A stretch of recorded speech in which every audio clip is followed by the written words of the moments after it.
All right, my man, state your name and let them know you on Real Talk with Nick. I'm Paris Gentry. I'm on Real Talk with Nicavelli, man. That's what's up, man. He didn't even say Nick. He said Nicavelli. He went all the way out. This is the Mecca, man. That's what we talking about, Talking man. about Knicks talk, man. Now, obviously, you're a Knicks fan.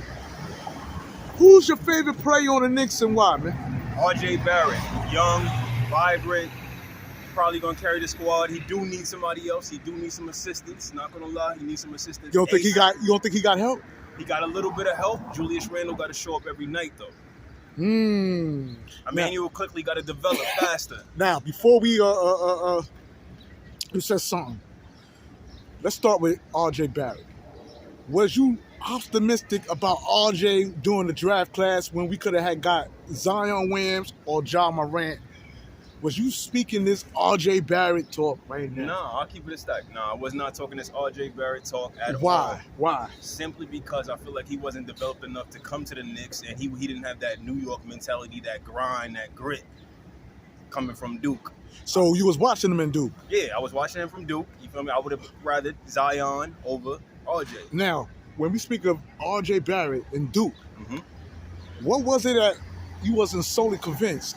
Just that New York mentality, yo. But how was he playing in Duke that made you feel a little disappointed when you found out he's going to be wearing a Knicks uniform, man? He just didn't have that star caliber. Like, when you come to New York City, you already know. You're dealing with the media. You're dealing with the crowd. It didn't seem like he had that demeanor, if that makes sense. Okay. But when he came to the Knicks during his rookie year. What were you saying to yourself? Were you still impressed with him? For a rookie, he did great. I'm not going to lie. For a rookie, he did great, but I'm not going to say and lie. He proved me wrong because each year he has developed into somebody better. Okay. So now, when we speak of RJ's development, what are some of the things that you see that you said, okay, I see that he's growing as a player? Because it was one time, I'm going to help you, might not even need my help, but people were saying he couldn't play off his left. Yeah, that's true. I mean, I think coaching right now for the Knicks is a priority right now for him. Yeah? Yeah, I think Thibodeau is a defensive mind coach. Now, as far as the offensive side of the ball, we need assistance on that side. So how do you feel about a coach that we once had who was an offense specialty? But we speak of that of Mike Woodson. Mike Woodson, you had Mike D'Antoni, all offensive-minded coaches, right? But then we was lacking on the defensive end. So now it's like we need to tie that together. We got Thibodeau, a defensive mind coach. We need to tie that together. Are you impressed with Tom Thibodeau coaching style? This past year, no, but we were the 5 seed. We were actually 4. We were the 4 seed, and we lost to Atlanta. Sorry ass Atlanta. But at the end of the day, man, that was impressive because nobody even would have thought that. I interviewed a Knicks fan, and they were saying that when the Knicks went to the playoffs, that was like a championship to him. Hell yeah. Oh, you feel the same way? Yeah, because it's been a long time. We've been waiting for that. We've been waiting for it just to talk our shit. That's it. Damn. That's really what it's been. We just been waiting to talk our shit. I'm a Knicks fan, die hard from growing up, right? So whenever I run across anybody, I went to college elsewhere, went to college in the South, they always talk their bullshit. The Knicks ain't shit. They ain't got nobody. All of that. Do you hear this from Nets fans? Nah, I don't hear it from Nets fans. Usually, from Nets fans, you a Brooklyn native if you're a Nets fan. Oh, yeah, you catch your noise. Yeah, you a Brooklyn native. If you from any other than 4 boroughs, you're a Knicks fan. Unless you're an old head. If you're an old head, you probably a Knicks fan. You mean a Nets fan? Yeah, Nets fan. Yeah. But you know what? I shouldn't have to correct you because Nets fans are disappointed Knicks fans. Yeah. So you can't even say Nets. Hoppers, man. It's like saying Tupac and not mentioning Biggie. When you mention the Knicks, you gotta mention the Nets because they're like an extended version. Sorry ass. I was disappointed that Kevin Durant and Kyrie didn't come, but that's that pressure that they ain't want. Oh, I'm glad you said that. So I'm gonna ask you this: you said the pressure is why they didn't come. Yeah, it's that New York media. You have to deal with everything. So you don't think they got the heart to play in the Mecca? Not the heart, but I just don't think that they want that pressure. I think they both got the heart to play. But I think it's that pressure and ownership and coaching. There's a lot of things that tie in there why people don't want to come to the Knicks. Dolan, people don't like Dolan. I wouldn't want to be a player under Dolan. So I don't mind them choosing Brooklyn, young, innovative. Got the city behind them for a little while, but at the same time, I would have chosen the Knicks just because that's New York basketball. All right. Okay.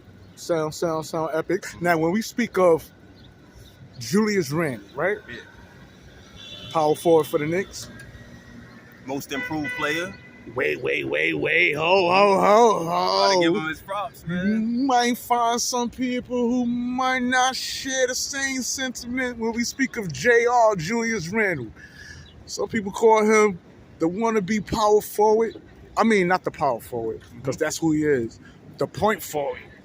Yeah. Like, he act too much like a point guard. I feel like he wants to play every role. He want to play the 1 through the 5.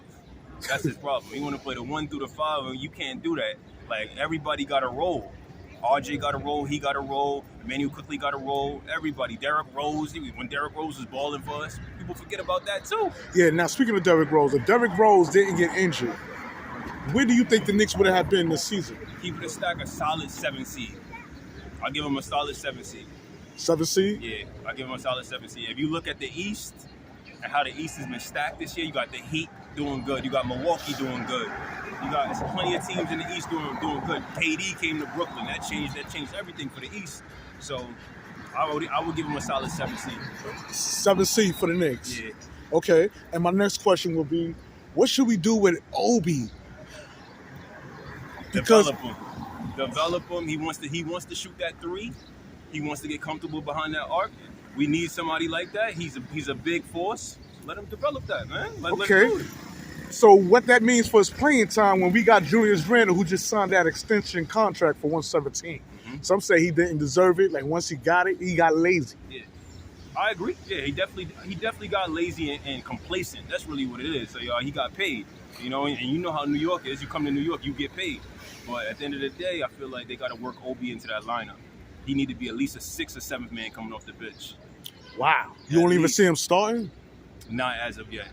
You don't think Obi is ready to start? I don't think Obi's ready to start yet, man. I'm giving you a chance to retract your statement. I don't think... You know the comments, baby. Yeah. I mean, you holding on to your guns. Yeah, I'm holding on. I don't think Obi's ready to start yet, man. So you think it's Julius Randle still got the green light? I'm giving Julius the green light, man. I'm giving Julius the green light. Now, what are you going to say to those who might look at this video and say, man, are you crazy? You see what JR been doing? Like, he went from averaging, 23 points to going down to 16? Like, his stats dropped? I agree. I agree. Everybody's entitled. Everybody gets an off year, man. You see it with all the greats, especially in New York. Everybody has it. Melo didn't score 30 points per game. Every year he was with the Knicks. He did get the scoring champion though, but it wasn't 30 points every year. You know, so I'll give him his down year, but next year he better turn that shit up. We don't even have time, man. Knicks fans is tired. Bro. I feel you. We came from the 4th seed and now we ain't even in the playoffs. We tired, Damn. Man. You know what? You're right. Now, when we speak of point guard, Knicks desperately need a point guard. Desperately. Do you think we should go into the draft, or should we look into who's ever in the NBA now? What should we do, man? Especially when I'm hearing the talk that we already got a point guard if you put more work into my man IQ. Like, he's showing flashes. I want Holiday, man. Give us Holiday. Give me that defensive mind that who's going to guard 1 through 3. Holiday going to give you that. So what do you think Holiday got that Emmanuel quickly don't have? Now, I know he's a guard, a point guard, right? Emmanuel quickly is a 2 guard. Yes. But that's the problem, though. He's a 2 guard. He ain't a point guard. There's a difference between being a 1 and a 2. So, honestly, he ain't facilitating the ball like a Holiday would. Honestly, I kind of wanted CP3 at a point in time because I felt like CP3 could have revived his career in New York. Just being honest, bro. Yeah. Being honest, I wanted CP3. That's somebody who doesn't have to have the ball in his hand to actually do work on the court. Somebody who can facilitate the others, that make others better. RJ would have thrived with CP3. Thrive, man. That's all he needed, somebody to give him the ball. So, all this talk about CP3 being too old, you saying the way he operates on the floor, he's a floor general, that his age wouldn't even... And when we talk about age... I'm saying... I give CP, he might have a solid 2 years left in him. That's it. You know, he might have a solid 2 years, man. Solid 2 years. Solid. I give CP 2 years and he's gone. Okay. Now I want to jump back to Obi because you said Obi's not quite ready in your eyes. Did you see the game at the end of the season when your boy Julius Randle got hurt? Yeah, he came in. Yeah, he did his thing. I'm not gonna lie, but we need him on a consistent basis now. That is on the coaching staff, because I've always felt that we don't know what's happening in practice that made it be the reason that Obi's not playing, right? It has to be some behind the scenes reason, because Julius Randle ain't taking all the minutes the entire game. He got to sit down at some point in time, and we got to switch the lineup. So what's the reason why Obi ain't performing? Right? Ain't starting? Ain't starting. Yeah. What's the reason why Obi ain't starting? Because you got Julius Randle. Okay, so you put Obi at the 5, or what do we do with Obi? That's what we're trying to find out. Because at this point, right? But you don't think Obi has to develop a shot first? Because like that's his real problem. Obi's an athletic guy. He could do it on both sides, athletic wise. But does he have a shot to keep up with everybody else? That's my only issue with him. At least Julius Randle got a little slight mid range. He gonna give you that. I don't know if you heard of my boy Kevin Williams to be in the NBA, right? He feels that Obi got a better shot than Julius Randle. He's bugging. You hear that, Kev? You bugging. He's bugging. Kev, you hear him? Bugging, man. You bugging, Kev. He's bugging, man. I'm sorry, Kev. I'm sorry, man. Obi ain't even proved that. We just saw this past year that's the only thing we can go off of, and he wasn't really consistent with the shot. You can't say that. If we pull up his shot percentage right now, man, it ain't what it's supposed to be, Kev. Like, he got to come along. So you saying you team Randle? I'm going with Randle over Obi right now. Right now. Not to say that Obi is not going to be a better player or anything, or that he won't come along. Now, I'm going to ask you this, Mr. Team Randle. Your boy, right? Do you think he can handle the New York media? Nah, he recently did something. He said something to the fans. He was bugging with that one. He put the thumbs down. Yeah. He slapped clipboards out of. See, yo, he can do that in OKC. This ain't OKC. You do that with Knicks fans, yo. Somebody liable to come out the stands and get that ass. You know what I mean? So you can't do that here, bro, because we gonna crucify you with that one. And some say that your boy got a mental breakdown.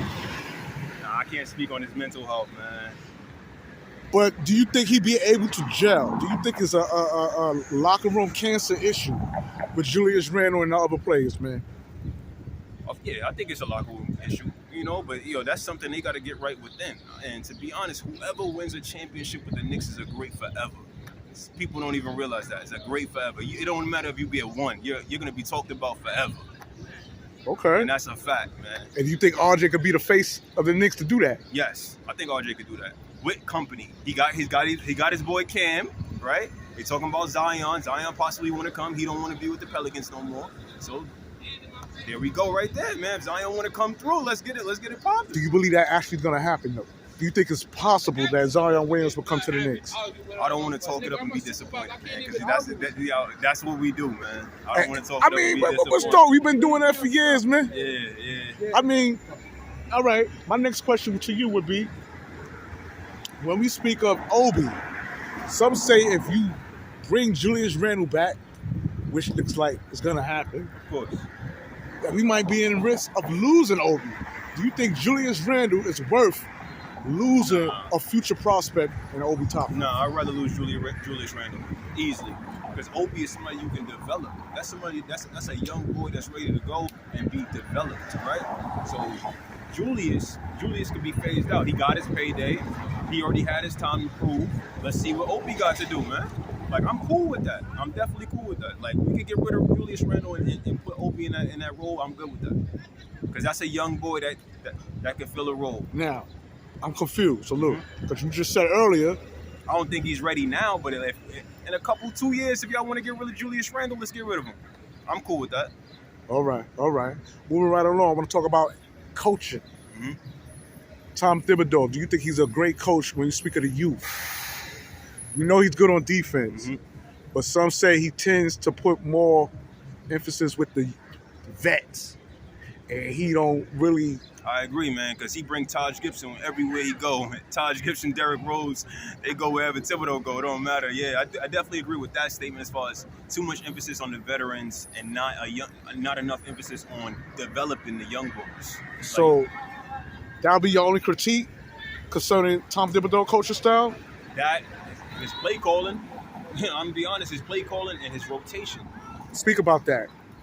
I feel like certain lineups, you look at the Knicks, you be like, we can't even match up against other teams because if you look at who he's putting on the floor, we getting killed. Can you set an example, like a game that you've seen where you think that the rotation was a mismatch? I don't have an exact one on. One on you? You think he goes small when he should go big? I mean, like, I definitely agree with that. We'll have all the bigs on the floor, and then everybody else will be running on us because you know that the game has changed. Everybody's shooting threes. The game is faster. This is not back in the day where it's a slower game now. Right. Like, things is picking up. They scoring 100 points plus a night. Right. The Knicks can't even keep up with that because we don't have those type of players. We don't have that caliber. What do you say that? We don't have that offensive put in motion to keep up with other teams. Did you see the Knicks at the end of the season? Yeah. You see how Tom Thibodeau was running his young players? But And you seen the wins that we was accumulating? And that's disappointing too because every coach does that. Yeah, we know we're not in the playoffs. Now let me give the young bulls a run. Like, nah, man. Like, you should have been putting them in. You should have been putting them after the All-Star break. He should have been incorporating the young bulls. You ain't got nothing to lose. It's All-Star break. We was already out the playoffs at that point, right? Right. So right. it's like we was like a 9 seed. So let's do it. Like, why not put them in now? Okay. What you waiting for the last 5 games of the season for? Right. How you feel about Cam Reddish, man? I feel like he got to prove himself as well, but I do like him with his boys. I do like that Duke trio. If they bring Zion, I do like that. Yeah. Yeah. I do So like you that. think Zion would be a good fit with the Knicks? I think Zion would be a great fit. Honestly. Now, someone's concerned about his weight. Me personally, I think he's deliberately putting on weight because he's not happy where he's at. So my eyes trying to force a trade, if that make any sense. Because he don't want to play I there. can agree with that statement. I think he's just trying to get anywhere away from New Orleans. I think New Orleans they handled his injury terrible. They handled it like that. That's where he's unhappy at. How they handled his injury. Okay. Now I'm going to talk about McBride. Mm-hmm. He's in the G League. Yeah. Think he don't deserve to be there? Give him an opportunity. Bring him up. Give him a 10-day contract. Bring him up. Like, yo, ain't nothing wrong with a 10-day contract. We got nothing to lose. Knicks don't. We in a win-win situation regardless. If you think about it, like we got young boys that's ready to go. Bring them up. 10-day contract. Keep you all right, man. All right. Now this is the nail in the coffin. Our center, Mitchell Ross. Are you a fan of Mitch? And do you think he's worthy of this extension contract? Nah, I'm not. I don't think I'm not sold on Mitch. Honestly, he doesn't give me that big force in the middle. He doesn't compete with the Embiids. He doesn't compete with the Wisemans. So I'm not really sold on him as of yet. My mind can change, but I'm not sold on him. You don't see the growth in him? I see growth. I'm not lying. I see growth. But where does he match up with other centers? Where does he match up with the Embiids, the Jokic? Where does he match up with them? Nobody can answer that. Well, as far as his defense, he's solid. He's solid with defense, but yo, we need a little bit more, man. We got cats on the 5 shooting threes. Like, come on, man. He got to develop something, a mid-range or something, some moves or something, man. You don't think he's lacking in that area? okay, somewhere. I like the fact that he got the fouling out the game under control a little better.